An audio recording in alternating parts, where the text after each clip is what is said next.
and it's driving me crazy. Okay, well, that's the clap to come in, but we're keeping the before because that was funny. Okay, welcome back to the Joe Bob Briggs Companion Podcast. Oh, that's becoming a tagline for us. How is this mic placement? What are you doing? I'm sorry. There we are. There you go. Okay, how are we doing? We're doing great. I'm sleepy, but Yeah? I'm ready. All right.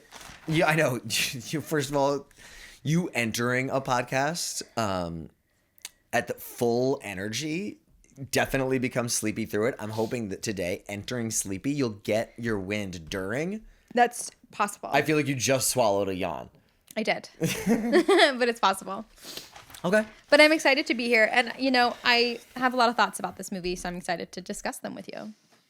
Okay, so... This is part 2 of Slasher Night. This is part 2 of Slasher Night. We recorded the next episode before this one. We got a little confused. We forgot about A Violent Nature, which is psychotic. But we're back. We're here. And you'll hear all of the thought process with that with next week's episode, which is the Witchy Wingding special. Yes, part 1. 100%. And there will be 3 episodes happening in a row. Yeah. Friday. This episode, and then the 2 Wingding episodes. Yeah, so today is in A Violent Nature. For all of you, rabid Joe Bob Briggs Companion Podcast fans, you have the next 3 weeks fucking stacked. So it's sit down, snuggle up with some popcorn, and get ready. And then in June, we'll take back up with Season 7, the next 2 episodes after Violent Nature. Okay. Interesting. So because of this, we did... what? Nothing. You were looking over there. Well, I was going to bring up... no, you go first. Well, we discussed a lot of things yesterday on the pod that will be... Our dates are going to be a little funky with this. No, nothing's going to get discussed today. That's the only thing I think that will overlap, and I'll explain it. Okay. Yeah, unless you have some things that are going to overlap. No, not really. Yeah, I mean, I guess the trades, I chose some trades the based trades off would of, date it. It got a little weird, but it's fine. The trades would date it. It's okay. The trades would date it. Okay, I just want to say right off the bat that, and you were reluctant for me to bring this up on the podcast. It's not podcast material, but... But my mom has I just got sent a picture of my mother getting pulled by 2 dolphins, which first of all, this is cancelable because I actually think this is like dolphin slavery. But we're going to post a picture, post it right here of my mom with the dolphins. She would not like that, but can you show me? Oh, that's so sweet. I'll just put a little sticker over. I mean, this I'll is just a put a 77-year-old woman having the time of her life. She has a sick husband. She looks like Moana. She's with her grandkids. She literally is like, you couldn't cancel this woman if you tried. She's find me. Yeah, she's like finding herself. Here I go. 100%. This is She's like reached a flow state with those dolphins. This is a mixture between Frozen, Moana, and there's nothing Frozen about it. Well, the song you're singing, "Let It Go." I was singing the song from Moana. Oh, okay, so this is a mixture between Moana and Lilo and Stitch. No, what's the love art and candy? What's the Julia Roberts where she goes to India and she finds herself? Eat, Pray, Love. Eat, Pray, Love. This looks between Moana. It's a little Moana, Eat, Pray, Love. Eat, Pray, Love. Yeah, but she's not by 100%. herself. She's with her family, which is really sweet. Definitely. Yeah. Anyway. Okay, so that's our first bit of news. Sorry, I'm just reeling looking at my mother.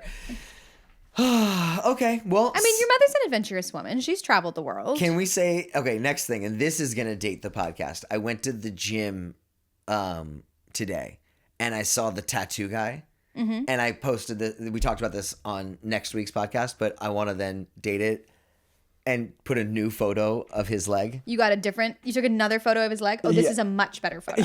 Yeah, so there's actually a second garter belt. I can actually see the text. And there's a second garter belt. You'll see the 2 garter belts, actually. Right. People are going to be like, what the fuck are you guys talking about? You'll know next week. I'll say this. Tune in next week to know what we're talking about this week. Well, no, you'll know what we're talking about this week. We're talking about a man with leg tattoos because you see the photo here. Yeah. Right? But next week, you will hear us kind of initiating this topic. This, to me, is the only thing that overlaps with our podcast. Does it say justice for coconuts? I haven't tried to look at it, actually. It looks like it says justice for something. I haven't tried to read it. Oh, that's interesting.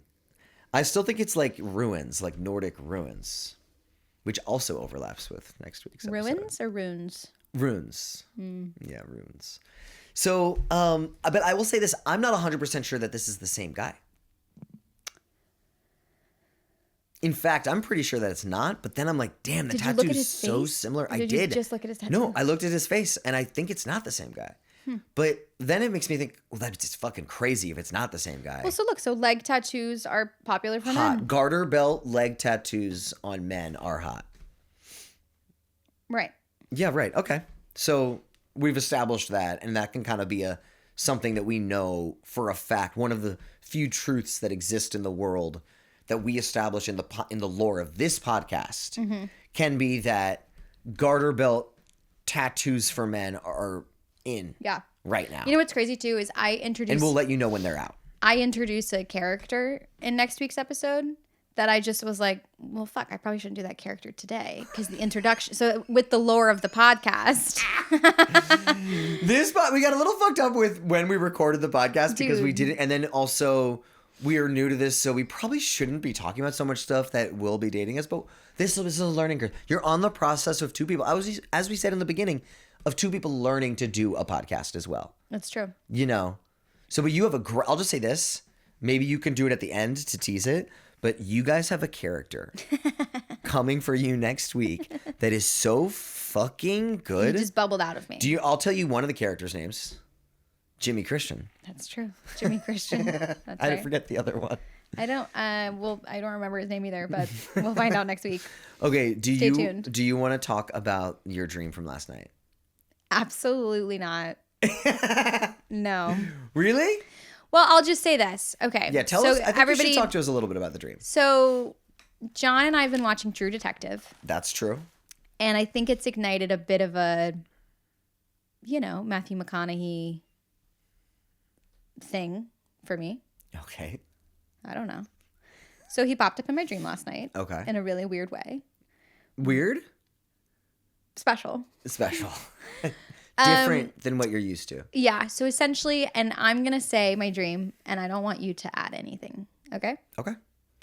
So in my dream, John, who's my husband here, and I went to a campground facility. Well, first you walk in, and it kind of is like when you're going to like a laser tag place or like, so it's like, there's like a big warehouse or like a lot behind the property, even like a paintball situation, but you go to like a little office to check in, right? Mm-hmm. So we go to check in and we start to meet other folks that are there, and some folks are leaving. They just had their time at this place. It's like you have like 2 hours. You book this place in 2-hour sessions. Mm-hmm. And it turns out it's a bit of an adult playground, if you will. And you can, I really think it's actually kind of a great setup for a movie, honestly. Okay. For a horror movie. So it's good we're talking about this in the pod. And you can go there, and it's like the Ren Fair, except it's all set up for different adult activities, if you will. Okay. Right? So, but you can go to the tavern, do some adult activities in the tavern. Okay. You could be like in like the rave setting. You could be in the middle of the woods. It's just like 40, 50 acres. And it's just adults everywhere. Doing adult activities. Got it. And it's some is just chilling, some is adult. Chilling, some is adult. And you and I go and we're checking in. And we weren't dressed up. But other people were dressed up like for like a Ren Fair, essentially. And you and I kind of made our game plan. We established our rules. And then our rules for the activities. For our activities. Mm-hmm. What sort of activities we agreed we would get into while we both explored this property. And I ran into Matthew McConaughey. And well, first I ran into Ed Westwick, and I was like, I'm gonna shoot my shot with Ed Westwick. And there were these two. And by shoot your shot, you mean like you kind of like. I was like, I'm gonna a baseball pitch because you're doing activities. We're doing activities. Yeah, I just was like, I'm gonna just see. I'm gonna pitch him if he wants to play. Pitch him a ball. Yeah, if he wants to play with you. Yeah. For some activities on his campground. And but he was like in this bar place, and it was and like he looked at one look at you and he did a hard pass. He literally was like, "Sorry." No. And I was like, "Fuck!" And there were these two girls sitting with him, and they were like, McConaughey liked what he saw. He was down to play with I never knew Ed Westwick was someone you wanted to do activities with. Of course. That's Chuck Bass, baby. And this is then a horror movie because this sounds kind of like a happy. Yeah. So what if it's? This sounds more like a Cinemax movie. It could be a fun, I think, setup for then what is like. Then there's a killer at this facility, right? So people are engaging in these different activities and games, and there's a killer on the loose. Which is kind of like the American Horror Story season we saw where there was a killer in the bathhouse. Oh, yeah. In New York. Mm-hmm. That's a great season. That one was a metaphor. That Spoiler whole gay alert season for, was like just for it had HIV. such a cool vibe. The killer was HIV. Yeah, but the whole series, the vibe was I great. liked the way they shot that one. And honestly, like that story was strong. Yeah. And all of it. Have you worn that shirt on the podcast before? I don't think so. I think so. I've scraped the bottom of my horror movie t-shirts, so now we're just kind of going with like horror adjacent shirts, and this is Gravedigger. I'll tell you what I think is another horror movie Monster I was thinking the other day actually is This is a movie idea. well, kind of, but inspired by, which is that the whole David killer guy, the artist David. Oh, yes. Yeah, who's now on trial for basically what they're saying is that the girl Celeste came to confront him about stuff because he dumped her, and she was like, I have a lot of like dirt on you, and he stabbed her multiple times and then let her bleed out and then dismembered her body, put it in a Tesla, parked it a couple blocks away. People reported the smell. Yeah. But I think you could do a guy who was breastfed by his mother until he's like 14. And then becomes like a famous person. And this famous person preys on women and kills them. As like a celebrity. But his origin story, excuse me, is that he was breastfed until he was 14. Yeah, like that. Like he had like an insane, like almost like a stage mom. Like a stage mom, a helicopter stage mom basically breeds like a psychopathic narcissist Hollywood killer. And how like you could, That's the whole cool. thing could It's be like a little gypsy, like musical gypsy. Not Gypsy Rose Blanchard, but like the musical Gypsy. But it's not horror though. So I like that. It's like Gypsy the stage mom, she's crazy and fucks up her kids, but then the kid actually And then you could actually draw the comparisons where it could be kind of a comedy, which is like how similar a serial killer and an actor are. Like just being sociopaths and having to like lie and like pretend you're someone you're not in scenarios, you know? And how they're probably both like sociopaths. I'll tell you what, I've dated a couple actors in my time. Exactly. They're fucking psychopaths. I actually think this is a great idea. I love being friends Can I tell you, I'm having this entire idea I just had it as I'm saying it out loud to you. Yeah, you do that often. But I think that's a great idea. I do too. You know, and I just want to clarify, I have a lot of actor friends. Actors are great friends. But actors, I don't think are good boyfriends. Yeah, but don't. So should we copyright this? Right? Kim, is there something you can Where are you going? You're like going to the copyright office? I'm gonna go. Well, you're worried we're not recording? No, I'm just checking it. It is. Okay. Well, I think us putting this on the podcast, this is us copywriting it. So, thank you. I mean, this kind of goes to our gender swap remake of Curtains that we want to make. I forgot that idea. That's a great idea. Never forget that idea. The gender swap of Curtains? Yeah, so remember Curtains? Yeah. All the women. Yeah. So imagine that, though. It's a female director and it's a bunch of male actors trying to get this part. And there's one like psycho and he like went method and they were like, let's lock him up because he's method. And then it turns out he's here and he's like gonna kill everybody. Yeah, actually, Curtains is all the women trying to get the one part. Yeah, that is a good idea too. It's all guys trying to do it and it's a woman. Yeah, that's great. Yeah, a Curtains remake is actually a great idea too. I'm gonna start just. Why aren't we writing these things down? Is that written down somewhere? Yeah. Okay. Good idea. Because if you're ever in pitch meetings, you should just be like. That's what I'm saying. Yeah, I have it, but I need to flesh it out a little bit more. Because my problem is I have a great manager, so I'm often in pitch meetings and it's great, generals and stuff. And I'll say one of these random ideas like, yeah, I'm cooking up a Curtains remake. I haven't pitched this one yet, and then they'll go, oh, well, that's something. Okay, tell me more. And then I'm like, does it? So it's like you don't bring up a pitch unless you've got at least a supplementary document. It's a whole gender swap. Let me make a document treatment first for it. But it's just curtains. Yeah. With gender swap. Yeah. That's the pitch. What more you can? You know what I keep thinking about this. You can unsell a car. Do you remember who said that to us? Yeah, the car salesman. Salesman. The car snail. The car salesman. The car salesman. Yeah, that snail that we saw, he literally turns out to you can unsell a car. And I thought that was fascinating. And I think you can unsell a movie. I think the part of the pitch is just like, yeah, it's curtains. What else? You gender swap curtains. Yeah. Pretty much word for word movie, though. Yeah. You know. It makes me think about, though, yeah, like in Seinfeld, we watched that episode last night where they pitch Seinfeld to the studio. Yeah. And then George very much unsells the show. Yeah, because he's like, it's about nothing. And then they're like, no, it could be about this. And he's like, nope. I know. And I'm like, tell the story. And he's just like, it's about nothing. I fell asleep before that, but I've seen that episode so many times. I love that. And then he's literally goes, he's like, they go, the studio guy is like, you know, George is like, well, what did you do today? He's like, I got up and came to work. And he goes, that's the show. And he goes, no, nobody watching. He goes, well, why would they watch that? And he goes, it's on TV. And the studio guy goes, not yet. And you're like, oh shit. Nope, not yet. But you know, I wonder how much of that was really inspired by Larry David being, because obviously Larry David is the George Costanza character. Yeah. So I just am like, God, like, I wonder if Larry really was like that, because so much of Curb Your Enthusiasm is very autobiographical. Yeah. You know, I wonder how much autobiographical stuff was in Seinfeld at that time. It feels like a lot. Yeah, it does feel like based it. off of then in Curb when they pitched like the show, the Elaine spinoff show. Wait, remember, in or is Curb? it? Yeah, in Curb they pick, or it's he goes with Julia Louis-Dreyfus. Well, they pick he pitches a spinoff for George first, right? Then it's with Elaine, and the Elaine one never gets even off the. Oh, they do go in some meetings for it. Yeah. Yeah. But it is kind of, you see him like sabotaging it and stuff and like not being able to keep it sabotaging together in a studio meeting. Yeah, he can't do it in studio meetings. So maybe it's very funny that Larry David, I guess, is just terrible in studio meetings and he's always talking like that. Yeah. Which would make sense that a place like HBO would just be like, do you. Just do your thing, do whatever. And that's because that's what it seems to be what HBO does. I mean, that's what they did for Rachel Sennett with I Love LA. You know, she pitched a show and they were like, well, tell us what's going on in your life. And then she did. And they were like, that's the show. Well, I think that they like that whole like... They like people. They like what's going on in your life shows. Yeah, they're in the business of people.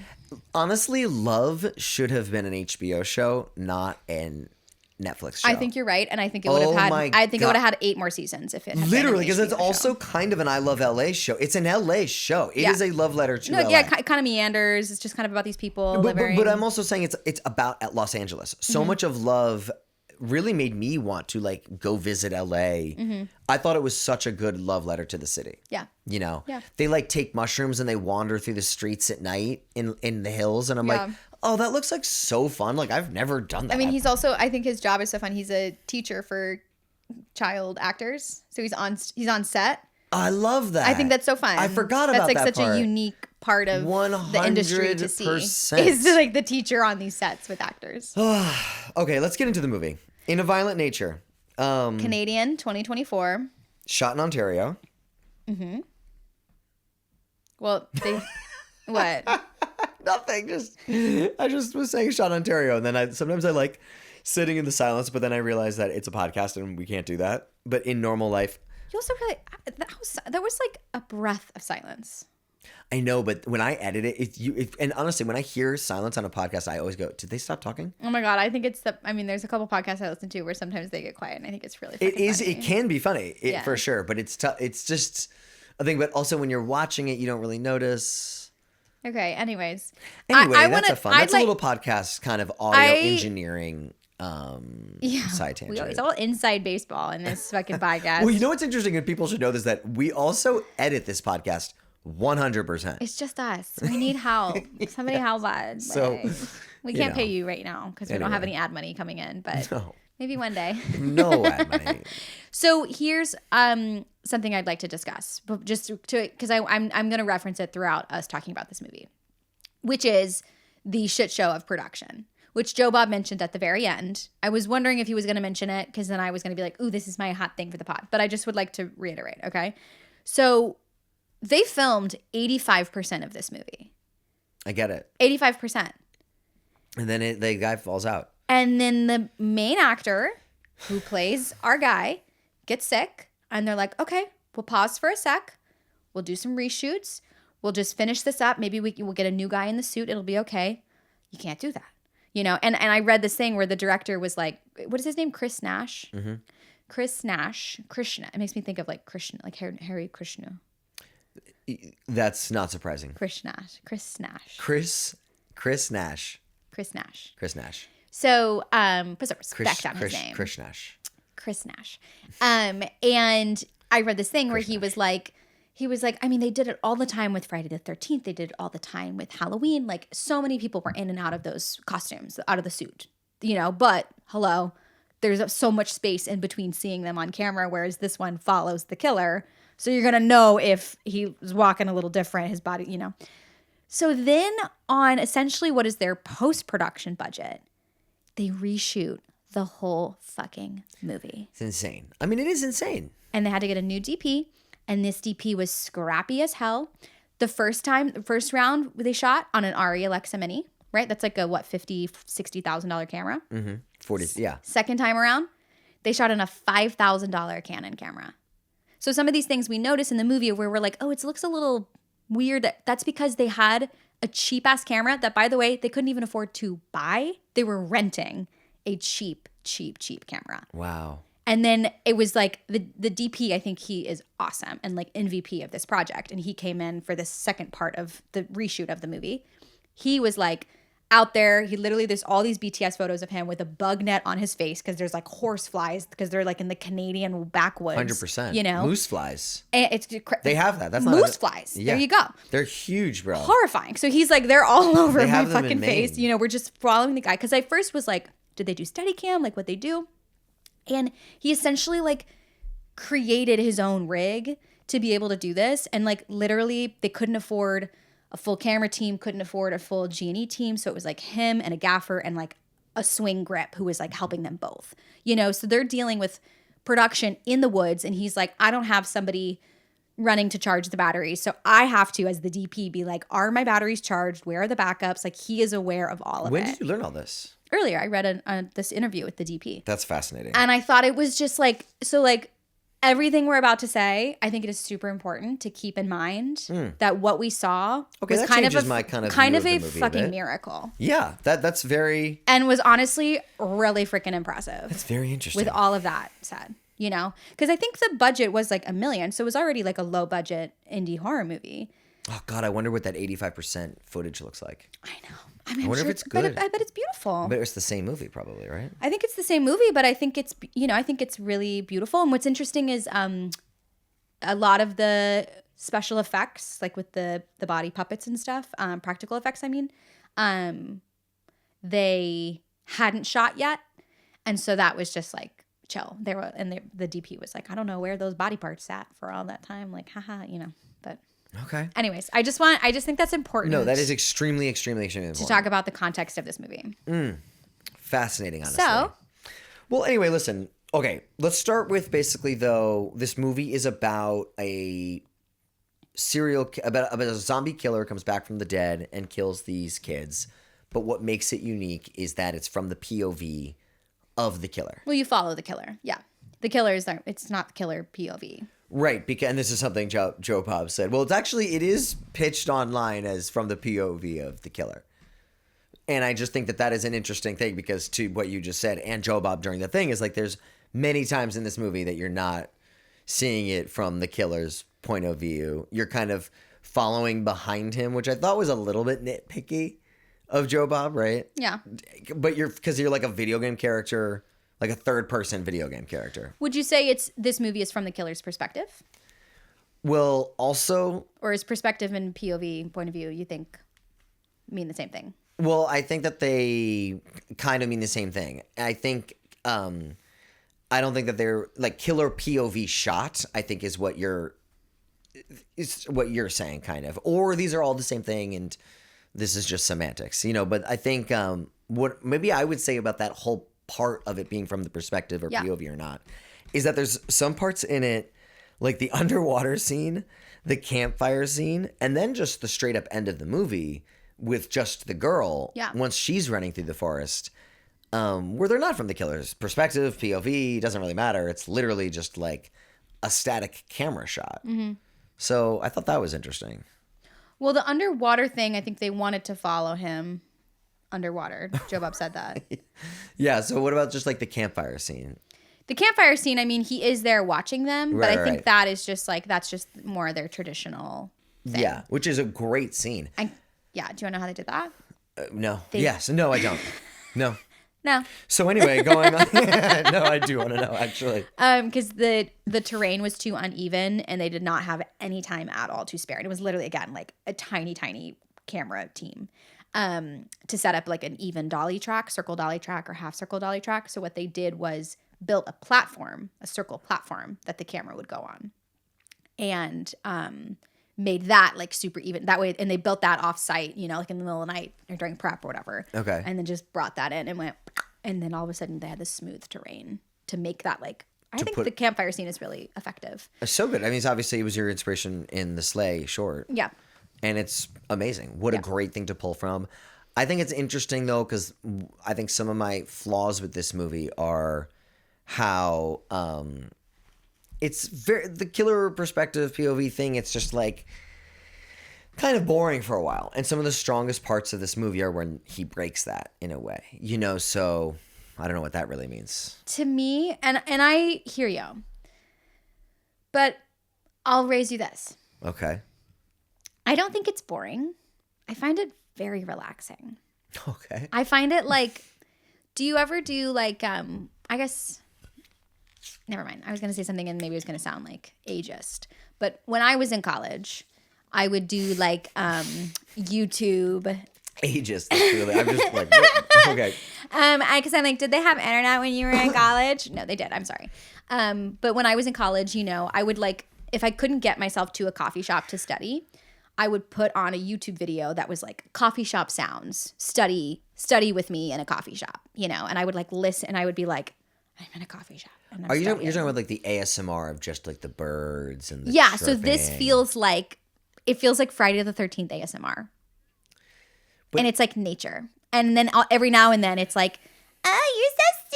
Or like, and it's like people like teens being horny or like teens bickering or like, you know, a little boombox. It just kind of like in the distance. It's a very funny idea. And then it's like, like yeah, death, if you just had like maybe like a 6-hour audio loop of just basically in a violent nature, but like an extended 6-hour version like of it. Jason of just a killer going through killing people over and over. Just in long walking parts. Yeah. And then you get to this like Easter egg, like 42 minutes in where he kills somebody for like 5-6 minutes. That's actually, I think, another good idea. And I think like, and that's a better idea than this movie. No, I think that's what this movie. It they is. know You're right. They were trying to make it. They were like, how can we really get people like super disarm them and make them feel super comfortable and safe, and until it's not, you know. And I think it is like score would have been good, like a theme, like Johnny's theme, that kind of reprises throughout in maybe different forms. Yeah. In the different walking scenes would have been fun. I know. I wonder if they're going to have music in the sequel. No. Because apparently, it's part of it. Apparently, for the sequel, it seems like Johnny's going to move a little faster. They were like, maybe he was walking a little too slow. It's not that he's walking too slow. He's just they're just showing us. We don't need to see him walking. I fucking love it. But what are you going to... Because I do wonder. I'm like, where is Michael Myers go? Okay, so we're not... So then what we're talking about is we're not shortening the amount of time we're seeing him walk, right? That's what you're saying. You're just saying... we're going to be seeing him move faster. Well, and therefore it will shorten it because he gets to where he's going faster. But if he's picking up the pace. But why couldn't then we just show him at his point of destination a little closer to his point? Because we still, I think, seeing him on his whole journey just through these woods is dope. But he's a lost But then I'm just soul watching in Johnny the on a woods. light jog. I love it. I think it's awesome. You love jogging more than walking. No, I like how it is now. It's just like trod, kill. At the very end, they get on the trod. 4-wheeler. This is like in the third act, not at the very end. They get on the 4-wheeler and drive away. He starts to move fast towards them, and I was thinking, oh, someone's got a little pep in his step. But he's warmed up, you know. Yeah, but he was dormant. But for I'm just saying, while. if he moves that fast and we're seeing it from behind him, like that's not going to me make a more exciting movie. Music would make it more exciting. Yeah. And look, and we'll see what they do. But I really am just like, I find it so refreshing. I mean, it's why I like old school horrors more than some of these like modern horrors where it's just like you're just being like assaulted by like the visuals and the audio like constantly. It's just like there is something just about like. You mean like in a Final here. Destination Bloodlines? You think you're getting assaulted? I guess, yeah. And I think that's also kind of why I do like Midsommar is because it is like there's some parts that are just kind of like chill a little bit. I don't want it chill. I want to hear lore and see kills. Yeah. But then in between those two things, watch people get like. This is like watch people fucking. Yeah, I don't know. I think it's just in a world where I'm constantly overstimulated. I just find this movie as a really nice just like break. Like it's just chill, and I don't find that boring. To me, it's interesting. Okay. And it's beautiful.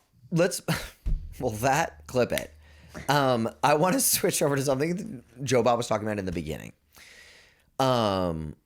With the top slasher movies. And there were a couple times in this episode tonight where Joe Bob would start a kind of like, do you know what I'm going to say? Yes. Like he'd be like, we're going to have this list that we're going to do. And then he would And you and I are like, we'd get like halfway through and he'd stop doing it. And I'll give two examples. One was the top slasher movies.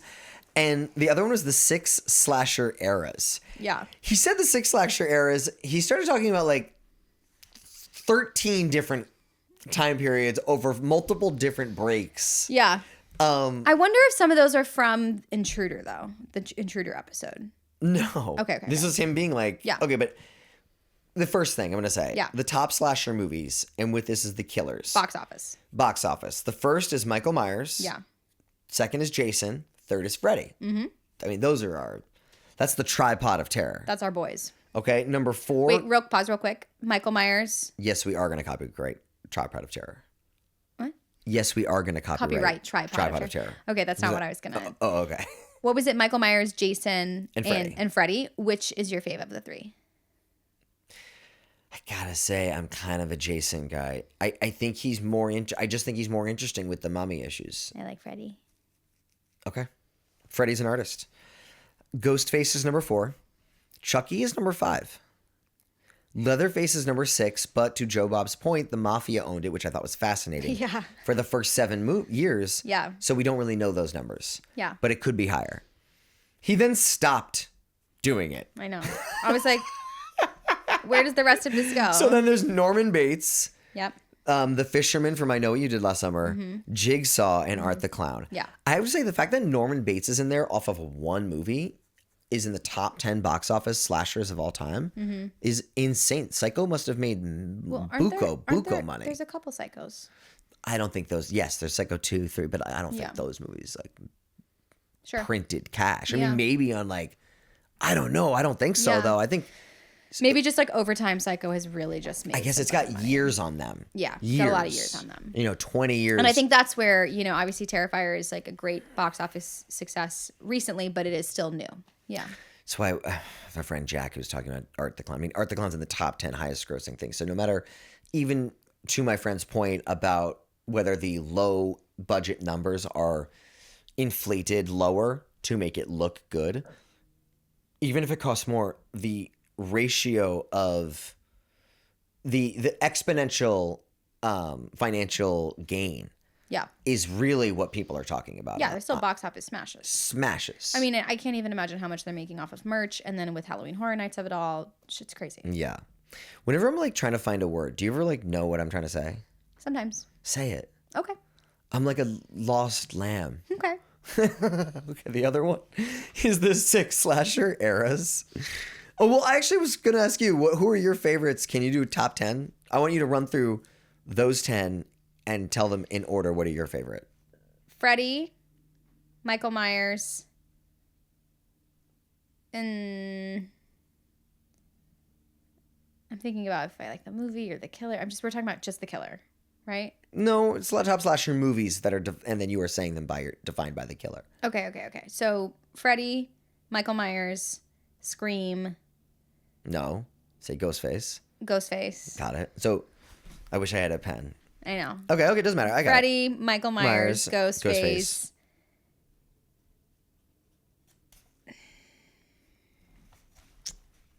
What are the other ones? You got Jigsaw, you got Art the Clown, you got the Fisherman, you got I think Jigsaw. You got Jason.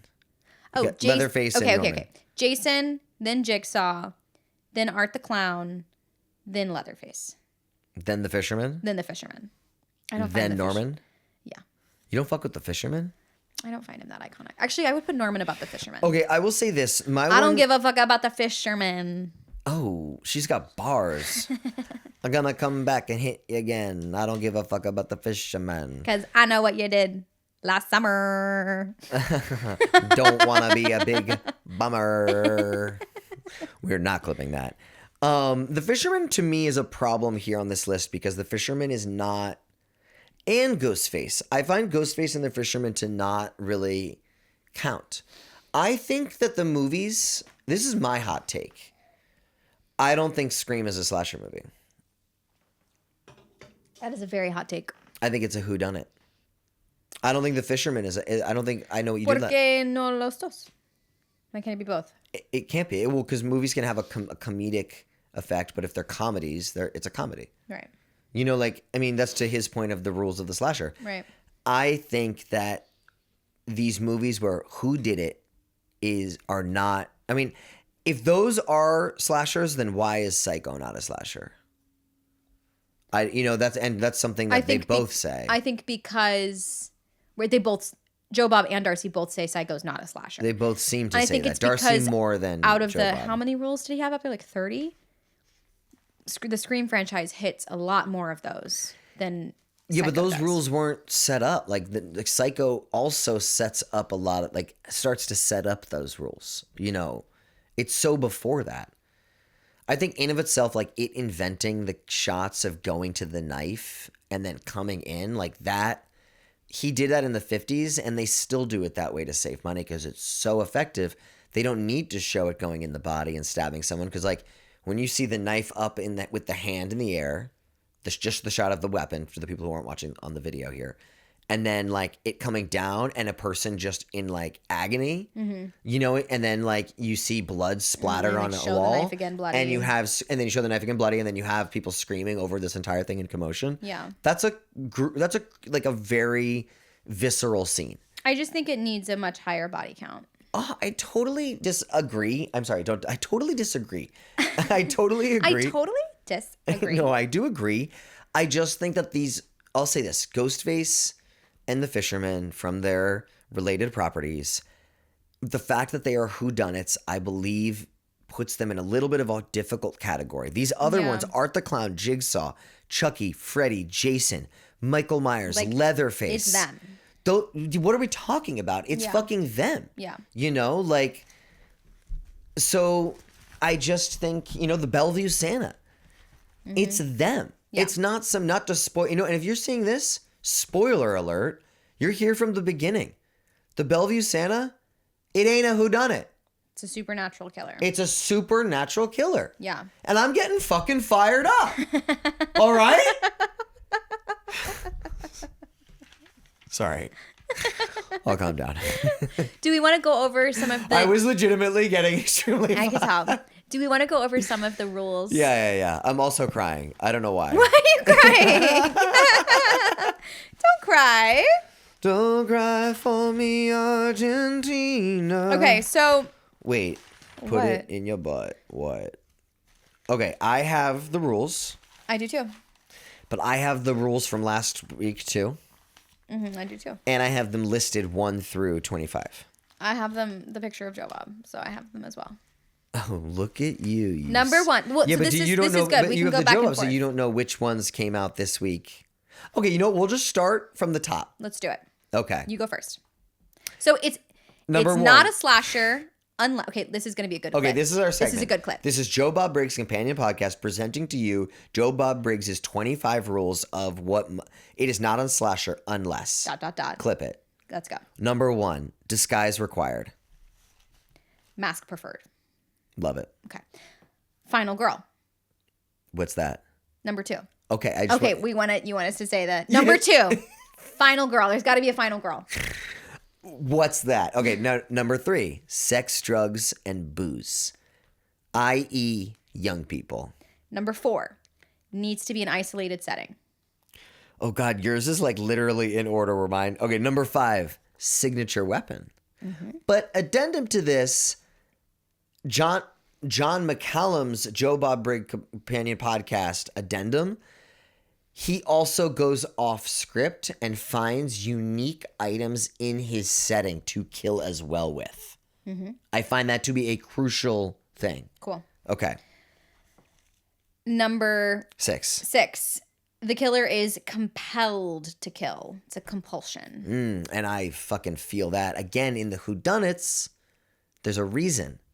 There's a revenge. It's, he was... Well, that's Freddy's reason for killing. No, well, yes, but he has to... Yeah, well, that's interesting Revenge too. is a reason to kill. Well, you know what? Wes Craven fucks the whole thing up with Scream. So he's sowing the seeds of his fucking destruction in Nightmare on Elm Street. Which, honestly, for me, as much as I love Nightmare on Elm Street, I like have a trouble getting behind it with its meta nature of Wes Craven, especially in New Nightmare, I mean to say. I do love Nightmare on Elm Street 1, 2, 3, 4, and 5. But yeah. New Nightmare, though, I will say, like, genuinely, like, bothered me. I was scared. I was, like, bothered by that I think movie. it's better than Scream with the way it really handles scary. the meta nature of a horror movie in terms of a horror movie, because it's at least dealing with a previous IP and, like, people on a movie set getting haunted by that character. Like, I find it to be such a more creative way. They could have done, like, seriously, New Nightmare 1, 2, 3, 4, 5, and never done Scream. I wish that was the reality we lived in, opposed to the Scream. Watching you swallow, sneeze, yawns is very funny. Mm-hmm. We might have to, like, do a quick clip of that. Number 7, sex equals death. Yep. Number 8, it's good if it takes place in a camp, campus, or the country. Love it. Number 9, man-child with mommy issues. Number 10, you got to incorporate some killer camera POV. Number 11. 10. Number 10. No, number 10 is killer camera POV. Oh, okay. Sorry. Did I just say 10? I thought I just said 9. Number 9 is man-child with mommy issues. Number 10, killer cam POV shots. Crucial to have. I just said that, yeah. I know you did. Okay. Well, are you? I'm like blacking out. You know what? I think yeah. Go ahead. Okay, stay with us here. Number 11, at least 6 deaths. And that's where Psycho is just... Yes, I hear you, but I am saying that they are 20 years before these rules. Don't yell at me. Don't Number... get me fired up. Number 12, right? Holiday or anniversary backdrop. Number 13, urban legend. Mm-hmm. Love that. Right, the lore is crucial. It's crucial. Yeah. Number 14, idiot cops. Love it. And we're doing that. We just feel these things, guys. And when I say that, I mean to say that MK and I were looking through a lot of these. There's no context on that. We feel these. We were going through these, and there's so many of these. We're currently writing a slasher movie. Yeah, or MK is. Yeah, we're coming up with a story together. But you're writing it, and so many of these things come across in the script. You are so tapped in. Yes, we've talked about a lot of it together. We're both very tapped in. I think we're just genuine fans of the genre. 100%. Of the genre. Of the genre. Number 15, it must start with a kill. Duh. And guess what you're going to get in fucking Slay Bitches? Duh. Bow, bow, bow, bow. Number 16, not a comedy. 100%. Number 17, useless old people. Period. Number 18, there's got to be a past traumatic event. Yep. Number 19, present trigger event, which this is what we were talking about this morning. Yeah. You know what I mean? Yeah. Again, with Slay. Number 20, this murders are got to be set pieces. Yeah. And that, I think, comes to my point of the signature weapon. Like, when you interact with the set piece, I think that's really fun, at least. Yeah. And that's where you said this, because Joe Bob said this, but Freddy Krueger is an artist. Well, no, that's not really what I'm talking about. I'm talking about more so in, like, the grocery store one we watched. Where everything... An intruder, An intruder. That's what I thought was good about that movie. Every place he went, like... He was using the grocery store to kill people in different creative ways. Yeah. What do we love about these horrors with the gore is like creative ways to kill people. In a violent nature, the hook through the chest, I was like, you know what? Brava. No, that's the one. Yeah. Brava. And that's the thing, and that's where, you know, I recently met with a DP and we were talking about horror movies and we were just like horror movie fans and stuff, and he was talking about, he was like, didn't love In a Violent Nature, and he goes, but the one kill. And I go, yoga, and he goes, of course. Of course. Like we both knew, we were like, that's the kill. That's the kill from this movie. That's not really using your environment to kill them in that way. It's just a fucking awesome. It's a creative kill. It's creative, and I think pulling their head through. I think it's also like she's stretching, she's doing yoga. Yeah. So then to make her all twisted 100%. up is like so funny. And they didn't really do this in Intruder, but just if anyone's listening, if it's like, what is John talking about? It'd be like you're in a deli and you use the deli slicer to slice their face off. Yeah. And you then there's like a half-made sandwich underneath the deli thing where they have the bread and then they slice the ham onto the sandwich, and there's just a piece of bread and like the slices of your face are landing onto the sandwich. I hate that. But do you see what I'm saying? Like, of course, but I hate that. But that's to my book. People, I hope that now are like, oh, I get what he's saying now. I guess you know.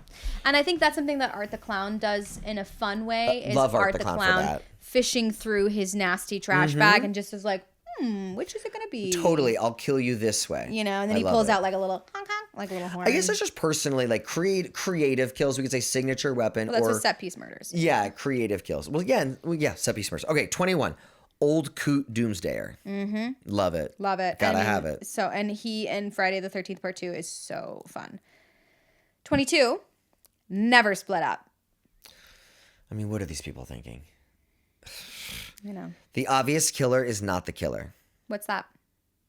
Number 29. Remember earlier, MK corrected me earlier, and I literally go, ah! Do you remember? I do. Number 23. The obvious killer is not the killer. Which that's only to the whodunits. But because then that rule applies to any whodunit is fucking. If now we're like the obvious killer isn't the killer, is a fucking Agatha Christie movie a horror movie? A slasher? You a mean? slasher movie? Well, no, those are mysteries. I think it's like I'm thinking about in, you know, in again Nightmare on Elm Street in the first one, like they totally think the boyfriend killed the girl, but it's Freddy Krueger was in her dream ripping her apart. Yeah, you know? I like that Freddy Krueger is real. That's where I'm like with Wes Craven, like you can get as meta as you want when the threat is an actual like supernatural thing. Because in Scream, not only are the killers at the end of the day ultimately fake, they're just people with a revenge plot, but everyone's so self-aware of it the whole time. Yeah, I think the Scream movies are so fun though. All right, last one. I want to like the Scream movies, and then every night before bed, sometimes I'm like, I'm gonna put on a Scream movie. Or like the other day when you were gone, I was gonna do that, and then I was like, well, which one should I put on? And I was like, oh, I don't really like any of them. You know, like choose they've also fucked the franchise. Like Wes Craven died, and his franchise R.I.P. Well, first of all, R.I.P. He's a legend. Can we have a moment of silence for Wes Craven? Yes. Okay. He's a legend and he's an icon, and he's created not only multiple franchises, but one of my favorites, which is Freddy. Freddy would be in my top 3. I love 1, 2, 3, 4, and 5 are fucking incredible. Yeah. I love 2. I know you do. What? 2's dope. I like 2. 2's dope. I'm a Dream Warriors girl myself. Yeah. But 2's dope. Look, I like 2. And you also like Friday the 13th Part 2. You're a sequels guy. I like those movies for different reasons, though. I know. I'm aware. Okay, last one, 24. Yeah, it's in you. Goofballs must die. It's true. You gotta kill the goofball. You're which honestly, I'm having a hard time saying goodbye to somebody in Slay. Who? The goofball. We'll bleep it. Oh no, just the she lives. The goofball lives. That's what I'm saying. I You think she can't? Goofball. What's number 24, babe? Wait, no, we can't kill That's her. what I'm saying. No. Yeah. And I think she's got to go, and I think she's got to go down bad. She's got to go down fighting for sure, though. Like, but it's brutal. Yeah. It's gonna be brutal. Oh, she's gonna fight. Yeah, I know. I was looking at these roles, and I was like, yeah. Okay. Well, anyway, we went through the rules. How are you feeling about everything? I feel great. Do you want to do your synopsis of the movie? Well, You don't care. I want to tell you one thing. When I was a kid, I went to London, and I was obsessed with Jack the Ripper. And my parents took me on a walking tour of Jack the Ripper, and then also to the Jack the Ripper Museum, which is part of like the torture museum. Yeah. And I'm talking, I'm like 11 or 12 years old, and I'm like, we gotta go. And then we go, and there's this whole, and I've Googled this, they've closed this down since, but there was like this torture museum, and then they had all this crazy exhibit on Jack the Ripper in it. And they had Is the Jack the Ripper Museum closed? Well, so. Or just the torture part? I think this is all closed. Okay. And correct me in the comments if I'm wrong. Hashtag Jack the Ripper's still open. Or hashtag John's wrong. Well, no. Hashtag. Oh, yeah. Hashtag. Wait, what? Hashtag John's wrong. Just in general. Yeah. Anyway, after you would go through the museum, there was a small theater show that would happen. And in my mind, it was like you were sitting in this kind of like a tower of terror, like a small little auditorium looking forward. And not like Tower of Terror, we'd go up or down, but just like you're sitting forward looking in a small little auditorium. A theater.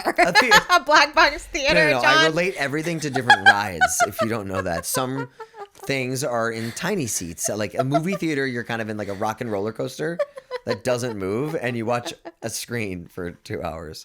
So anyway, this is kind of like a Tower of Terror thing. You're in a little row of seats looking forward. And it's like a small black box theater. And this guy gives like a little performance kind of like about Jack the Ripper.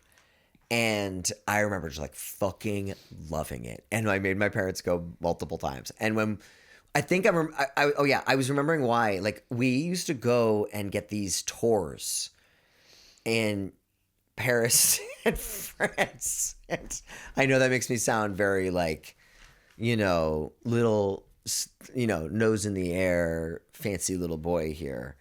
But my parents loved history. They were huge history people. And we would like all day, every day, just like go see stuff. Like different museums and like go on tours and do all this stuff. So they got this woman, Lucy, to give us a walking tour. And she was so good. I remember tons of info from when I was like 12 about London. Literally going there. I could give you a little walking tour of London. I actually... would you be okay with me for summer giving walking tours in London? Can I come with you? Yeah. Like to London, I mean? I don't want to come on all your tours. No, but I'll just work as like a walking tour guide. Sure, I think that's so cute. Yeah. And maybe there's a horror story there, like a walking tour guide who kind of goes on and investigates Jack the Ripper-esque murders occurring through London. And he grew up loving Jack the Ripper, so he kind of has all this information. You are a yawn queen. Okay, yes. Let's shake it. No. Okay. I want to list all the movies that he said that are slasher icons. Can I list them? And we should watch all these. Can I list them? You have these all written down too? Of course. Okay, I'll say if you didn't have any. Okay. So, say ding ding if you've seen it. Okay? Okay. Maniac. I know you've seen ding, it. Ding. Okay. Driller Killer. No. Prom Night. Ding ding. My Bloody Valentine. Ding ding. Ding ding. Alone in the Dark. No. Never even heard of it. House on Sorority Row. Nope. I think I've seen. Sleepaway Camp. Ding ding. Ding dong. Ding dong. Ding dong for sure. Final Exam. No. The Burning. Nope. Madman. Yeah. You saw that one. Ding ding. Slumber Party Massacre. Ding ding. Yes. Ding ding. Big ding ding. Ding ding and a dong there. And a ding a ring ding. And then we've got the supernatural wave, starting with Nightmare on Elm Street in 84. Well, you have Silent Night, Wrong Turn, Legend of Bobby Creek, and Alice Sweet Alice there too. Oh, okay, I missed those. Yeah. Nightmare on Elm Street. And again, this is just like, these are so many movies I need to see. A bunch of these we're going to watch in the next couple Nightmare on weeks. Elm Street, ding ding. Child's Play, ding. Candyman, ding. Shocker. Dong. You've seen that? Leprechaun. Snark movies that's not the name of a movie, that's just the next wave. Okay, so this is another fucking thing he does. He goes, there's 6 slasher eras, okay? And this is, and then he goes to talk about Jack the Ripper and all of this other stuff. He talks about Psycho and Ed Gein, and he goes on and on and on. But basically at a certain point, he then names a bunch of eras, and there's more than 6. So I found this just very funny. Yeah. So there's pre-slasher, there's proto-slasher, there's the first wave, there's the golden age, there's supernatural, there's snark, there's torture porn, neo-slasher, and home invasion. Yeah. So for Snark, we've got Scream, Scary Movies, and then we got Eli Roth and James Wan coming in. We got Hostel and Saw, torture porn. It's also the 2003 to 2009 is the big remake era. But you just skipped pre-proto first Golden Age and Supernatural. Well, Supernatural was Nightmare on Elm Street and all those. Yeah. Yeah, okay. And then what's Golden Age? That's Friday the 13th and Halloween? I think so, yeah. But don't look they're Supernatural too? No. See, this is they're not. They're not. Not the first ones of those. I guess Michael is not really supernatural until like later. He's just an escaped guy from an asylum. That's true. And that's then true. And Jason is literally Voorhees. Mrs. Voorhees. You're so fucking right. That's Golden Age. So what's first wave then? Black Christmas, Peeping Tom. Mm-hmm. And then proto is probably Psycho. Mm-hmm. And then pre is like 30s stuff. Yeah, probably. Or like some Giallo movies, maybe. Okay, actually, that was really helpful that we just did that. Yeah. And then, Home Invasion is like The Strangers and Hush. Yeah. Huh. Yeah. And this they call neo-slasher. Mm-hmm. Interesting. Oh, and there's also the remake era, too, they were talking about, too. Yeah, I said that. With Texas Chainsaw. We got Black Christmas, When a Stranger Calls, Prom Night. I haven't seen the Black Christmas remake. Because I don't love Black Christmas. I don't know them. The first Black Christmas, the OG 1974. You just said it's not worth the watch in case the microphone didn't pick that up. There's two Black Christmas remakes. And can I tell you, babe? Yeah. They're both not worth the watch. Okay. I mean, you should watch, but again, I still haven't seen that movie that I mentioned the other day. So many movies to see. One other thing was that men commit 14 times more crimes than women. And just the thing that I sent you on Instagram the other day, I sent MK this thing of this like very crazy feminist talking about how like men make great art because they're psychopaths. Like you kind of using like men being sick fucks. Camille Paglia. Yeah, men being basically like super controversial. Absolutely like crazy sick fucks. But that's like a reason why they can make revolutionize greater art and make big art, revolutionary art. And if women were in charge of the world, everybody would be living in grass huts. I thought that was just so interesting because there is, I think, something to women at this point self-admitting that. Like the women go, there'd be no war, right? Yeah. And to that point of like, there's maybe nothing wrong with grass huts. Like, yeah, definitely not. Right? Like that's what I'm saying. Like people always talk about living like the Indians. And more. Exactly. More. That's what I'm trying to so say. Masculine. I think people look at what she's saying and honestly paint it not quite understanding that, there's nothing wrong with a grass hut. This needlessness, this needless competition is destroying the planet. Mm-hmm. It's destroying civilization. Yeah, it destroys human lives. Amen. If we were all living in grass huts, I bet we wouldn't have... You gotta get a little closer to the mic. I bet we wouldn't have microplastics in our brains. 100%. And I bet the planet would not be falling apart. If women were in charge of the planet, people would find out that microplastics are bad and they'd be like, oh, let's just not do that now. Let's just stop that. Yeah. And it would happen like overnight and it wouldn't be this huge fucking deal. No, it really wouldn't. So I think it's interesting you agree because I kind of agree too. I think competitive nature is toxic and I think capitalism is toxic and I think that there's maybe some enjoyment for great art, but also fuck art. And I also think it's very like Western centric mindset to think like her saying, if we lived in a matriarchy, we would still be living in grass huts is like inherently a really negative thing. It's like, what the fuck? There are so many people who are living in grass or clay or mud huts around the world and like thriving and living off the land and in symbiotic relationship with the plant. Totally. And what's so animals. Fucking good about art? The Indians lived their entire time making art that was simple. You're talking about Native Americans? Native Americans. Yeah. I was actually talking about people in India. But now I want to change the topic to Native Americans. Okay. So now I'm going to start talking about Native Americans. Great. Because I don't want anyone to think that whole time I was talking about the Indian people. From India. India. Okay. Anyway. So, Native Americans make beautiful, simple art. And I don't know what who gives a flying fuck if you put oil on a fucking canvas and it looks like this other thing, or it's like an abstract version of something, or you interpret it into something, or you chiseled fucking marble out, chiseled Carrara marble, smooth to the exact proportions of a human body. It's cool. Good on ya. Yeah. Probably a waste of time.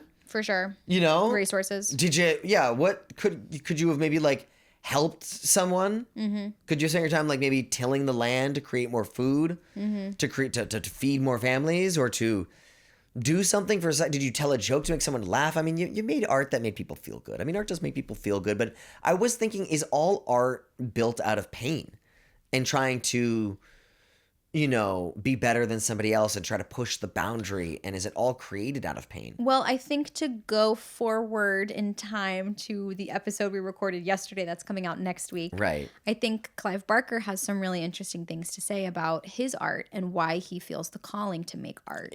I completely you know? agree. He had some very interesting quotes. And I just think there's something about like, as an artist, like keeping your head down and being like, I just have this need and this like ache in me that I only can soothe myself when I'm creating, whether it's you're baking, you're painting, you're dancing, you're writing music, you're writing movies, you're making movies, whatever your art may be, you know, that need to create is to like fill this like inner void. And there's like some pain with that for sure, you know, but I think it's when it can be like, I have to do this and like I have to have like all this money and be rich and famous is more of this like masculine mindset. But also it's like, you have like a little feeling you need to talk about, you know? Like, bro, grow a tomato. Feed something. You know, if you have too many tomatoes, go give tomatoes to people who don't have any. You know, like it's just, I think, and listen, okay, I want to make stuff too. Either things, I have fun doing it. It's not to me really necessarily about like, oh, I have this, I want to make people feel better. I have that thing in music as well. I want to be able to have someone be able to put on a movie and watch it, not just once, but like 100 times, because it just relaxes them in a way. Because that's how I relate to movies and that's how I relax, right? But I do think there is this, and you've heard me make this point before, it's just like, oh, like you have this feeling, like you want to like tell people about how you feel. And I think sometimes like when people get too in there, that's like film bro stuff. That's a lot of like Scorsese stuff, like, you know. Yeah. I almost, for me, with like filmmaking in particular, like I don't really, and this might sound crazy, but I guess I haven't really thought much about like the person enjoying it. And like that's not why I do it. Because I feel like if it were, then I would never actually make anything. Because I'd be like, well, they're not going to like it because it's not perfect or whatever. But I don't need a ton of people to I need one person to like it. Right. I think if I like it as the artist. And in this case, I think what has been so fulfilling. Well, I love that too. And I think what's been so fulfilling and so like such a exciting part of our relationship, and I think why we're still together and why we're married and wanting all these things in our life together and collaborating together, is because now I'm like, okay, wait a minute. I want to like it, but I also want John to like it, you know? And like your opinion means so much to me, and like you enjoying something and like reading the first draft of Slay and being like, that was fun. I'm like, yeah, you know? Yeah. And like, obviously then I'm going to want the studio exec and the investors and all these other people to like it to then make it. Mm-hmm. But it is still more so just being like, we're on this spinning, floating rock in the middle of nowhere. I want to find my place in this world. I definitely think about the audience. I not to the point of where I think I'm compromising the art, but I do the same thing in music where like music has deeply affected me. Mm-hmm. Okay, it has like changed the trajectory of my life. Yeah. You know, I have listened to a song and then I've had to start it over and listen to it again and start it over and listen to it again. And I've done that 60 times. And I'll get hooked it into my brain where I have to hear it. And this happens every couple of years now, less and less so. When I was first getting into music and hearing not just new stuff that was coming out, but hearing stuff from the past for the first time, that would happen more often. You know, I've heard more music now. But that is an experience that I would hope to help anyone else have as well. So it's not that I feel like I'm like, oh, we should change this, people won't like it, or we should change that. I am making stuff that moves me. Yeah. In the hope that it moves somebody else as well, yeah. I guess, if that makes sense. Yeah. You know, I think that the more people can relate to something, which is why I always wanted to make pop music, the more people will be affected by it. And if the more people you can help, the better. Yeah. You know? I love that. I guess for me, like, really the art that has changed me and like shook me to my core and made me be like, whoa, I gotta think like this now, has been plays, you know, has been theater. Yeah. So I think when I eventually step into my playwright era, I'll probably be like a lot more like. No, but movies have fucked you too. Like, you know. Definitely. Remember Johnny Dong? Johnny Or Dong. Eric Dong or Ethan Cock. Do I remember? Guys, this is from next week's episode. John, you can't call back to our episode that hasn't come out yet. All right, can I tell you something else that's crazy about this movie? Please. I thought this was a Ty West movie the entire time. What? I know. Are you kidding? I know the whole time. So the whole time I'm like, damn, I'm gonna have to not be critical about this movie because like I don't really want to rip into Ty West, but like when he, and I was thinking in my head, No, like, this I is was this like, guy's directorial debut. He is a genius filmmaker, and I can just talk about it like Oh my where I can be gosh. like, he's very good, but I have this problem with this movie. No, it's from this guy, but this guy directed 5 shorts before he got to this feature. It was 5? 5. Love Each one, and I went to your IMDb and I looked at yours. You've had 7 things that you've written. You've directed 4 things, and you have a 5th coming out. I think it looks so good. It's incredible. You know, I really think it looks fantastic. And you're steeped in genre, and you've written and put stuff out, you know. And then you've done the music videos too. Yeah. Those are not all on there, but yeah. Okay, and we're back. We just took a quick pee break. Basically, we were just saying that your IMDb looks amazing, and I'm just so proud of all the work that you've done. I'm excited for my directorial debut. Feature directorial debut. Your feature directorial debut. But if that's not for years to come, if it's tomorrow, incredible. If it's not for years to come, I'm excited to keep seeing how you grow it. And it already looks so cool. Just like building it. It's just cool to see an IMDb MK because I'm not used to that kind of thing. And seeing my wife's IMDb look so fucking badass, I just couldn't believe, because I'm looking at Chris Nash's and then I'm looking at you, and I loved your little picture and your bio. And I'm just like, ugh. MK Cop, I love the name. I just love fucking everything. Okay? The bangs are doing a lot for me.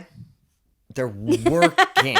Dude, those bangs need to get paid triple overtime. I want to Photoshop them into some of our wedding photos. Can I say that I really didn't love this movie? I thought it was boring. I thought that it needed some music.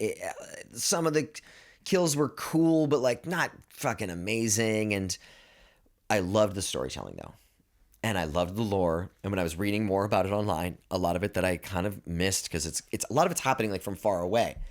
But I just thought it was really, really cool. And I could almost rewatch the movie even though I didn't like it, just to try to like focus more on this kind of background story about these White Pine murders. Yeah. I thought it was so cool. So anyway. What do you give the movie out of necklaces? Are we rating it? Let's do it. 5 out of 5. Let's rate this movie. Out of necklaces. We don't need to summarize this movie. No. He walks. My rundown? Yeah. I got to do my rundown. Okay, My well, then last we thing I can't was going to say you though is, would you stop a truck if you saw someone limping on a road like she was at the end? You don't want to talk about Lauren Michael Taylor or whatever at the end, who I got to talk to at a con, and we had a whole talk about New York, and we were talking about pizza places. Lauren Marie Taylor, and we talked about pizza places, and we talked about schools, and we talked about hanging out with Superman before he fell off the horse, and like Christopher Reeves, and like partying at his birthday downtown. She's basically like a minor B-level celebrity, like socialite in New York City in like the late 80s, early 90s. She told that story, though, not just to you. She told that at the screening we went to. She told it again to me, though. It's making the rounds. Got it. It's a good story. Would you stop your truck in the car? In the road? I would. Yeah, I would. Not after this movie. I mean, yeah, or I would drive by and call the police. Be like, there's a woman. She needs help. Okay. I'm going to do the rundown, and then we'll get into the trades. POV, broken up shots, exposition dump, White Pine slaughter, guy takes necklace, hand comes out of the ground, then an entire person. He walks through the forest, inspects dead animal, crazy cuts as the killer walks. He enters house, has flashback in mirror, owner of their house runs, gets foot caught in bear trap, gets killed, killer keeps walking, follows sound like a zombie. Campfire scene, exposition dump, killer gets weapon after kids leave the campfire, killer stalks group of friends at cabin, kills nerd guy in the forest, cuts head in half, drags body back to the museum cabin, breaks display case and gets masked. 2 girls die, flirt on the dock as killer approaches underwater, kills girl under in the water, walks through woods, kills yoga girl with hook, pulls head through body, back to walking through woods, comes to the cabin, attacks one guy with axe. Other guy shoots him. Guy tries to escape. Killer gets back and stalks both guys. Axe to the head for one guy, stone to the head for the other guy. Other friends show up, run away to gas station. Attendant tells them more lore regarding Killer and Necklace. He knows how to kill him, chain him up, and bring him to the fire tower. Killer gets shot, then he comes back to life. Killer kills Attendant. Other kids run off. Killer puts his body into strange machine, cutting it up piece by piece. Kind of reminded me of David. Killer gets into the woods, finds kids immediately. Kills guy immediately. Girl puts a locket on gas can. Girl runs away, trips, gets branch stuck in leg. Girl POV through the woods, gets to road. Lauren Marie Taylor picks her up in the truck, completely spaced out for this whole part of the conversation. Something about a bear, 100 bee stings. I don't know what was going on. Girl passes out, wakes up. Lauren Matisse helping her. Movie ends. Yeah. It's a pretty good runner. What did you mean reminds me of David? The guy, the killer, the celebrity killer. Oh, that was you thinking about him. Okay, yeah, crazy. Well done. Well done. So, what do you give it out of, like, 5 out of 5 necklaces? What do you give it? Can we give it 5 out of 5 head and chest cavities? Okay. What do you give it? I give it 2.5. It was fine. It was just shy. I mean, maybe no, it's 3 because it gets another half star for technical and originality. It's a 3 out of 5. For me, all things considered, knowing what I started this by, what I think I'll is give it another half star for overcoming all odds. I give 3.5 out of 5. I think this movie is at least a 3.5 out of 5. I think you don't think it's a 4 out of 5? You like it more than me? I mean, it is just vibes. 4 out of 5. Okay. You like this movie. This is a solid fucking slasher that's inspired you. Definitely. Okay. And can I tell you what? They're getting a sequel. So most people probably would agree with you. 4 out of 5. Yeah, 4 out of 5. I'm 3.5 out of 5. For the person who's managing our Wikipedia, thank you. We could not do this without you. Those are our canon scores for this movie. And honestly, if we haven't scored a different movie, that means we have to rewatch it again and give it a score. There's definitely a couple we didn't rank. So that means we're going to have to watch them again. Can we not just listen to the episode and see how we felt about the movie and come up with the ranking? Hit me with the trades. All right. So here's what's going on in horror in the trades. So first, there is a 6-second horror short that I need to show you. It's 80 seconds long. Ready? Sure. We're going to stop down here. Okay. Whoa. And we're back. Bro, so that's Dead Grandma. The 80-second horror short film that has gone viral. Who gives a fuck about that? What the fuck are you talking about? That is so haunting. That kid's going to... What is haunting about that kid? First of all, anyone who's watching this, go watch Dead Grandma and then come back to this. It's 80 seconds long. 80 seconds. Watch Dead Grandmother. Is that all they have to Google? Yeah, Dead Grandma. Is there anything else? Because that might come up with some crazy shit. Dead Grandma short film. Okay. It's 80 seconds. Okay, what the fuck is haunting about that? The parents are going to be gone for 2 weeks. Heard. They're going on a retreat, so they're not going to be checking in. Okay. Grandma's already dead. Okay. And that little child is going to have the time. It's going to starve. He's probably going to shit himself. Life. Grandma's dead. Grandma's going to starve. Grandma's going to start stinking. He's going to have the time of his life. That is a little child, baby. That child will die. No, he won't. That child cannot take care of himself. How do you know that's not a baby genius? Come on.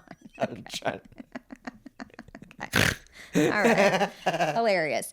But can you believe that though? Yeah, that was so pretty that's terrifying. I mean that's the sickest thing ever. I'm completely joking. Obviously that's crazy. How brilliant. Can I tell you, I'm so impressed with my ability to not smile there. I was like, I'm really acting right now. So much. Did I get you? Like, did you know I was talking with you or not? Maybe, I don't know. I never know you.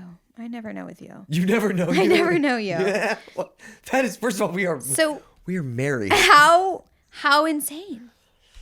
How insane. How insane. Pretty crazy. 80 seconds long. Love it. You just learn so much. It's so effective. So that's like huge on the interwebs right now. I think it would have been scarier if there was like a supernatural killer who walked into it.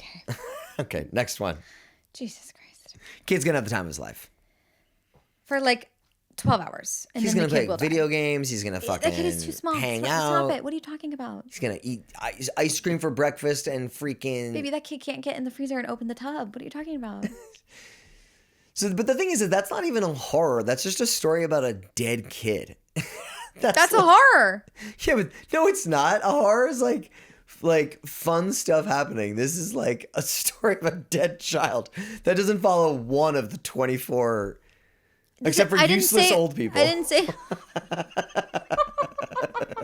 It's not a slasher, baby. It's a horror. Not really. It's Why are you being so? Why are you doing this? Okay. I Come won't put on. you in a situation to hate me. We can. You move just on. got to where you agreed it was terrifying, and you said, "Let's move on," and then you go, "That kid's gonna have the time of his life." Like you're back on your bit. You know what I am? You know what I am? I'm back on my bullshit. You're back on you being a fucking bit boy. I'm back on over it. I'm a bit boy. It's I'm a little bit boy. We're towards the end of the. It's trades time. I need you to lock in. Focus. You know what? No, for the rest of the podcast, I'm gonna be fucking goofball. I'm on goofball freaking out because that's how I'm gonna get through the last 20 minutes of this, 30 minutes of this podcast. We're recording for another 2 hours. Oh, sorry. Let's do one more trade. Bit boys done. One more trade. I have I six meant more trades. Let's do 6 more trades. Under Paris 2. I'm just excited. Filming. That's so sick. Currently, right now, they were waking up today in France filming that fucking movie. Imagine being on that set. We should go to Paris. Okay, so... Do you think it's above water or underwater? Did they flood Paris? Yeah, they flooded Paris for this movie.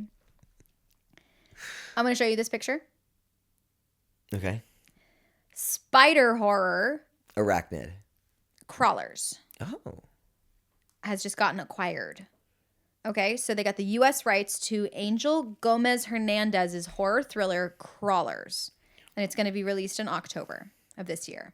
Okay? Excuse me. So in Crawlers, this woman, Serena, is an overworked and underappreciated manager of the Paradiso Palms apartment complex. And she discovers a mysterious death. But what begins as a suspected viral outbreak quickly spirals into something far more terrifying, a catastrophic infestation of venomous spiders spreading rapidly through the building. Trapped by a quarantine with no way out, residents are forced into a desperate fight for survival as the threat multiplies by the second. That does sound. I mean, it just sounds. And it's would you want to be in that building? No. So then that's a good movie. That's a great fucking movie.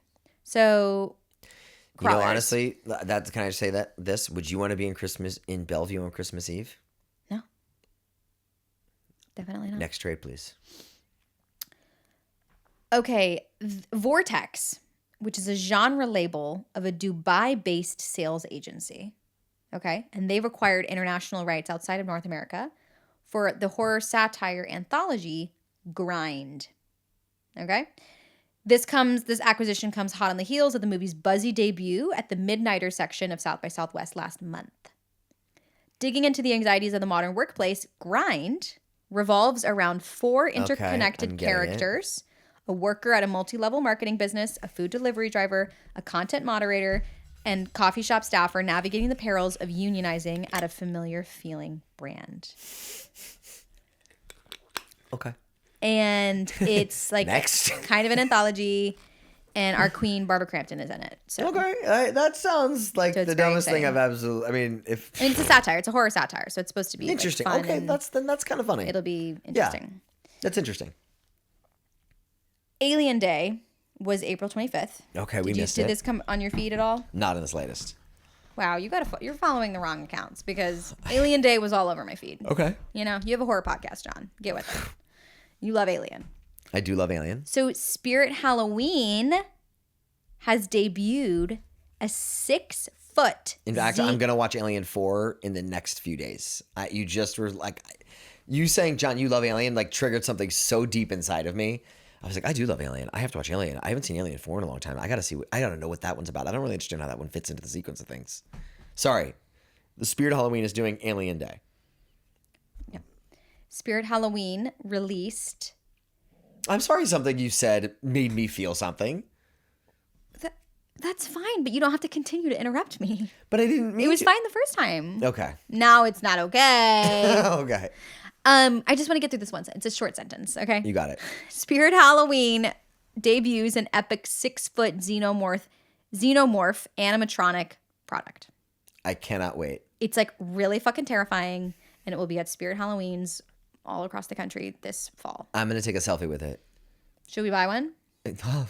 Wait, is it for sale? It will be for sale, Or yes. that is going to be an installation? No, it will be for sale. Oh my God, 100%.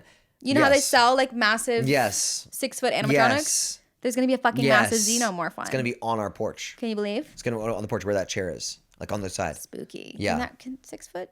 Yeah. Definitely. Okay. And do you know how hard it was for me to not interrupt you and say xenomorph when you said xenomorph? And I appreciate you not doing that. I just wanted to register. Thank you for that. Okay, what's the next trick? You lose a couple points by pointing out that you didn't interrupt me and how good you did it. I just want to make sure everybody in the audience caught it too. They know. Cape Fear. Where am I at points wise now? Fuck. Because I just interrupted. Where am I at points wise? Let's just finish the trades. I'm sorry. Cape Fear is giving a TV show. Do you know about this? This has already been said on a trade, I think. Has it? I'm pretty sure. If not, that's if not, you've told me in person, and that's really cool. And Well, do you know who's in it? Who? So it's Amy Adams and Patrick Wilson are the couple. Yeah, this is ringing a bell. Really? Yeah. This was brand new information for me today. Okay. And Javier Bardem is the killer that they locked away, who's back out.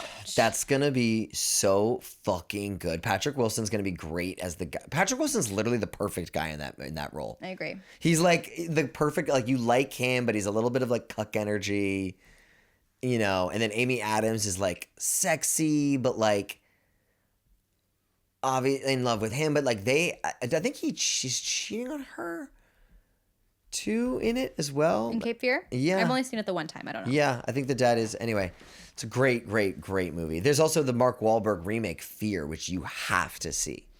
It's so good. It's just called Fear? It's just called Fear. And it's a remake of Cape Fear? Yeah, it fucked with me so hard as a kid. It's Mark Wahlberg as the killer, and then who are the other people? I don't remember, but it's Mark Wahlberg as the killer. And he has this very famous scene in it where he's like, like hitting his chest, just freaking out. And it was like in the trailer and stuff. And I remember like the trailer scaring the shit out of me. That's amazing. Because I think it was the kind of trailer that like, for some reason I was seeing it, but was too young for it. So it must have been like in PG-13 movies, they were showing this R-rated trailer or something. Anyway, Fear. Crazy. Anyway, yeah. So yeah, Cape Fear TV show is going to come out soon. Okay, my last trade is one that I showed you on Instagram, but I think it's important to address on the pod, which is that Lionsgate is joining forces with Blumhouse / Atomic Monster, which is James Wan's thing. Oh, yeah. To bring the Blair Witch Project franchise back to life. That's sick. This is huge. And it's something different entirely. It's not a sequel. It's not a remake, not a reboot. It's like the witch is back, you know, and they've got the OG star is executive producing. They've got the OG director, Eduardo Sanchez, OG producers, Greg Hale, Daniel Merrick, like are all part of the squad. So it's like, you know, Blair Witch has gotten some bad press recently with some of the actors being like, we never got paid. You know, and they're bringing like, those people back, getting them and paid. it's like, well, I don't know about all of them, but like, I think they've settled that shit. But it's like with the star being attached as an executive producer and with the OG team being attached, it just all feels very like they're getting a handle on this narrative now. The OG team who fucked everyone over the first time. They didn't. No, I'm just joking. And they didn't do anything. They people over. I think that the actors stuff in the Blair Witch thing is actually so stupid. Yeah. It's It must just be so unfortunate- hard though when you're like when you improv something and so you're like, I created that. Yeah, but the that's real your thing job. is That was your it- job. That was your job. The unfortunate thing is just how well the movie did. At the end of the day, what we're talking about is a real 1 in a million chance. Totally. And the movie absolutely crushed it. And these, when I said they fucked them over, they absolutely didn't. They just were like, look, we don't need to get into this whole thing or litigate the Blair Witch problem. What the fuck do we know about exactly. it? Literally. But I'm just saying, like, this is a really exciting and, like, good look and, like, fun that these original people just thinking about indie filmmakers, too, getting to be back in charge of their IP to have them executive producing and, like, being a part of that is really cool. And I think that just makes me love, Jason Blum and James Wan even more.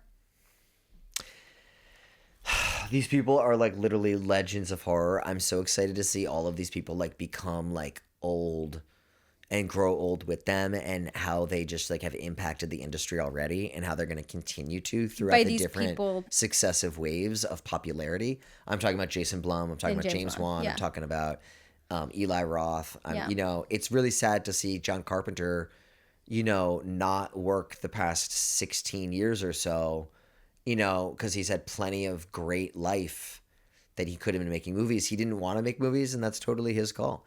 Yeah. And it would have been a whole slog for him to do so. His budgets got smaller and smaller and smaller and smaller. They always made him the indie guy. And he was just like, I'd rather just like, I'm chill on my royalties and play video games, and that's what you want to do. Fucking dope. Like, do that with your life. But I think that I would have loved to have seen the movies he would have made, see how he would have come into this new era, see how he would have done a movie now. Yeah. With like a proper budget, you mean? Or just with a budget and with a team of young people who are like interested in making fun movies with him. Yeah, totally. And people who really want to like slog it out. I've been thinking more and more like, when you make a movie, you have to do it with people who are truly in love with making movies. Definitely. And, we recently had a producer kind of say no, and I read that email eventually. And I was like, she's making a great point in this saying no to us. Yeah. Which is it was the best no I've ever gotten.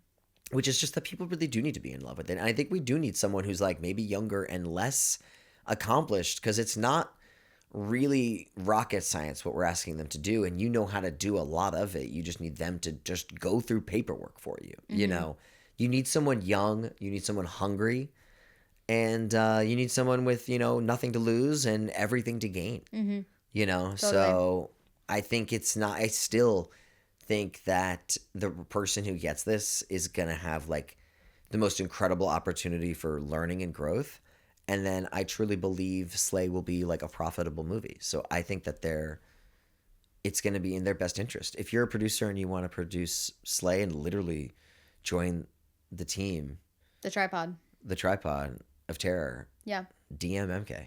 Please, legitimately. Yeah. Yeah, if you're a producer and you're like... If you get to this part in the podcast too, you're hired. You're actually just hired. I'll say this. If you DM MK saying, I heard you say it on this, we're not even, you're going to get hired. Maybe not for that role, but you are hired. Yeah, you're done. You're on it. I'll say this. If you I'm saying this. Say it. As an executive producer. If you DM MK from hearing this and you work in film and you can help even in the tiniest way, you could be a PA on set.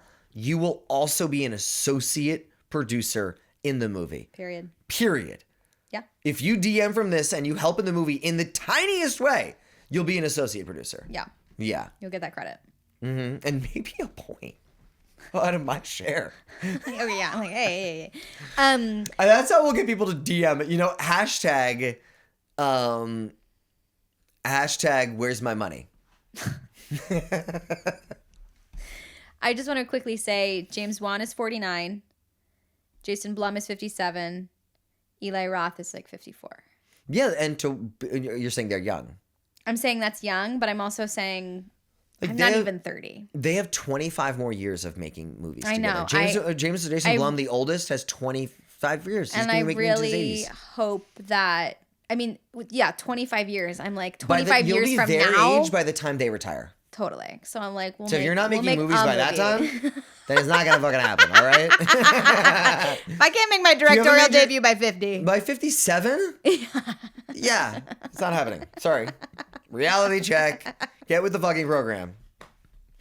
If you've made that many shorts, it's like something is wrong with the way you make shorts. No, I think everyone's going to freak out when they hear The Witchening. I think... When they hear The Witchening. Spoken like a true composer. When they watch The Witchening. It's going to change the game. It's going to change the horror landscape. All right, babe. You're talking it up too much. I think people Dead grandma is like fucking revolutionary. I think people are going to look at horror shorts differently after The Witchening. And I think that's going to literally be the kind of thing that people breathe. They're going to be like, this is why you're a great producer for me, breathing new life into the genre. Like, this is why you're my producer. Because you believe in this so much. I think it's amazing. I 100% do. And we need our tripod of just one other voice who can also then handle paperwork for us. Yeah.